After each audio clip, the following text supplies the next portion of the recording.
কালবৈশাখী ঝড়। বৈশাখ মাস 14 এপ্রিল থেকে আমাদের দেশে বৈশাখ মাস শুরু হবে, কিন্তু এই দেখেন কেমন ঝড় শুরু হয়েছে 10ই এপ্রিল সন্ধ্যাবেলায়। হঠাৎ করেই অন্ধকার হয়ে আসলো আকাশ, তারপর প্রচণ্ড বাতাস। সেই বাতাসে আমার গাছের আমগুলো কি সুন্দর করে দুলছে। ছাদে এই সময়টা ঝড় যখন আসে তখন আমি সাধারণত ছাদে যাই না, কিন্তু সেদিন আমার খুব একটা কাজ ছিল, মাটি রোদে দেওয়া ছিল, সেটা তাড়াহুড়া করে মাটিগুলো তুলতে যেতে হলো। আর ওই সময় কিছু ভিডিও করে নিল আমার ছোটো ছেলে।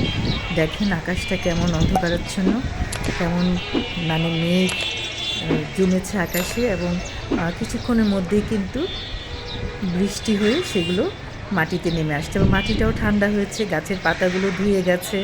সব মিলে কিন্তু একটা অদ্ভুত সুন্দর পরিবেশ সৃষ্টি ছিল। আল্লাহ তাআলা এসব ঝড় বৃষ্টি থেকে সবসময় আমাদেরকে হেফাজত করুন, আমাদের বাগানকে হেফাজত করুন, এবং আমাদের আশেপাশে সবাইকে হেফাজতে রাখুন। দেখেন ছাদে প্রচণ্ড বাতাস বইছে। বন্ধুরা, আমার ভিডিওটি যদি আপনাদের ভালো লেগে থাকে তাহলে প্লিজ লাইক, কমেন্ট, শেয়ার করে দিবেন, সাবস্ক্রাইব করে বেল আইকনটি টিপে দিবেন, যেন নতুন ভিডিও আসার সাথে সাথে তার নোটিফিকেশন আপনাদের কাছে সবার আগে পৌঁছে যায়। ভালো থাকুন, সুস্থ থাকুন, নিরাপদে থাকুন। আমার জন্য দোয়া করবেন, আল্লাহর জন্য আমাকেও ভালো রাখেন, নিরাপদে রাখেন, সুস্থ রাখেন। আল্লাহ হাফিজ।